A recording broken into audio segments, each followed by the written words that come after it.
ആദ്യമായിട്ട് കേരളത്തിലേക്ക് SFIOയെ കൊണ്ടുവന്ന ഒരാളാണ് അല്ലേ? അതെ. ഇന്ത്യയിലെ ഏറ്റവും പ്രധാനപ്പെട്ട ഒരു അന്വേഷണ ഏജൻസി, അവരുടെ ഒരു നോട്ടം എത്താത്ത സംസ്ഥാനമായിരുന്നു കേരളം. കേരളത്തിലേക്ക് SFIO വന്നിരിക്കുകയാണ്.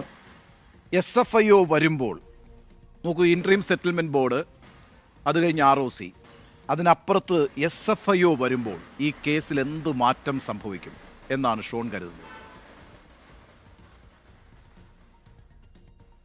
ഈ അഴിമതി പണം എവിടേക്ക് പോയി എന്നതിനൊരു ഉത്തരം നമുക്ക് കേരളത്തിന് കിട്ടണ്ടേ? കേരള സമൂഹത്തിൽ ഒരു പൊതുമേഖലാ സ്ഥാപനത്തിന് പങ്കാളിത്തമുള്ള ഒരു പബ്ലിക് ലിമിറ്റഡ് കമ്പനിയിൽ നിന്നും 135 കോടി രൂപ ഒഫീഷ്യലി, അതിനപ്പുറത്തേക്ക് പറയാൻ നമ്മുടെ രേഖകളില്ല എങ്കിൽ പോലും 135 കോടി രൂപ ഒഫീഷ്യലി വിതരണം ചെയ്യപ്പെട്ടിരുന്നു കൈക്കൂലിയായി. അത് എവിടെ പോയി എന്ന് അറിയാനുള്ള സ്വാതന്ത്ര്യം നമുക്കുണ്ട്.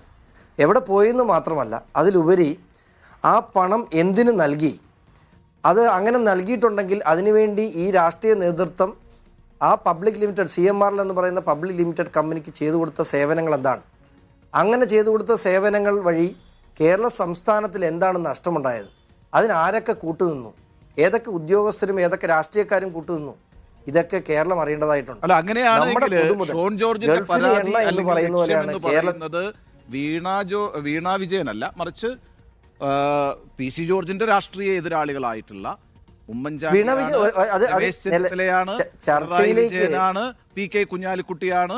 അങ്ങനെ ഒരു സ്കോർ സെറ്റിലിംഗ് ആണ്. അതെ, അത് ഇവർ മാത്രമല്ല, അതിന് താഴേക്കുണ്ട്. നമുക്കറിയാവുന്ന നേതാക്കന്മാർ ഇവരൊക്കെ ആണെങ്കിൽ, അല്ലെങ്കിൽ ഇൻട്രീം സെറ്റിൽമെൻറ്റ് ബോർഡിൻ്റെ ഉത്തരവിൽ പറഞ്ഞിട്ടുള്ളത് പിണറായി വിജയനേ ഉള്ളൂ. പക്ഷേ റിപ്പോർട്ടിൽ പറഞ്ഞിട്ടുള്ള ഈ പേരുകൾ മുഴുവനുണ്ട്. ഇതിന് താഴേക്കുമുണ്ട്. മാധ്യമപ്രവർത്തകരുണ്ട്, ട്രേഡ് യൂണിയൻ നേതാക്കളുണ്ട്, മതസംഘടനകളുണ്ട്. പക്ഷേ ഈ മതസംഘടനകളും അല്ലെങ്കിൽ മറ്റ് സംഘടനകളൊക്കെ മേടിച്ചതിനെ നമുക്ക് ഇടപെടാൻ കഴിയില്ല. പക്ഷേ പൊതുപ്രവർത്തകർ അത് വാങ്ങിച്ചിട്ടുണ്ടെങ്കിൽ അവർ എന്ത് ഫേവർ ചെയ്ത് കൊടുത്തു? ഞാൻ ഒരു സൂചിപ്പിക്കട്ടെ, നമ്മൾക്ക് ഗൾഫ് രാജ്യങ്ങൾക്ക് എണ്ണ എങ്ങനെയാണോ അതുപോലെയാണ് കേരള സംസ്ഥാനത്തിൻ്റെ ധാതുമണൽ.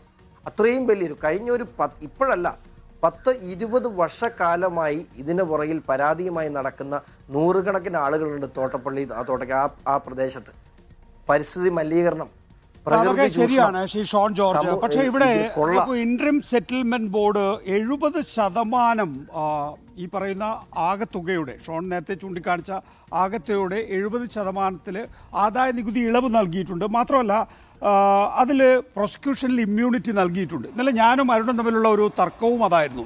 അതായത് SFIOയുടെ അന്വേഷണത്തിൽ വരുമ്പോൾ ഈ ഇമ്മ്യൂണിറ്റി ബാധകമാണോ അല്ലയോ എന്നുള്ളത്.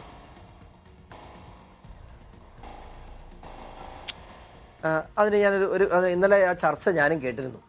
അപ്പോൾ അതിനകത്ത് എനിക്ക് കൃത്യമായൊരു ഉത്തരവുള്ളത്, പ്രോസിക്യൂഷൻ ഇൻട്രീം സെറ്റിൽമെൻറ്റ് ബോർഡിൻ്റെ ഉത്തരവാദിത്തം ഉണ്ടാകുന്ന ഒരു IT റിലേറ്റഡ് ഇഷ്യൂ ഉണ്ടാകുന്നു. ഇൻകം ടാക്സ് വെട്ടിപ്പുമായി ബന്ധപ്പെട്ട ഒരു കമ്പനിയുടെ ഇഷ്യൂ ഉണ്ടാകുമ്പോൾ ആ കമ്പനിക്ക് വിശദീകരിക്കാൻ അന്വേഷണം നടന്നു. PCIT ആണ് അതിന് principal commission of income tax, അവരാണ് അതിൻ്റെ അന്വേഷണം നടത്തിയത്. അവരുടെ അന്വേഷണ റിപ്പോർട്ടിൻ്റെ അടിസ്ഥാനത്തിൽ ഇവരെ വിളിച്ചുകൊണ്ട് ഒരു വിഷയം സെറ്റിൽ ചെയ്യാൻ. അപ്പോൾ അതിനകത്ത് സ്വാഭാവികമായും കുറേ കണക്കുകൾ കമ്പനി നിർത്തും. ഞങ്ങൾ അവിടെ മുടക്കി, ഇവിടെ മുടക്കി, ഞങ്ങളുടെ റോ മെറ്റീരിയൽസ് കിട്ടാൻ വേണ്ടി അവിടെ മുടക്കേണ്ടി വന്നു, ലോറി കൂലി കൊടുത്തു.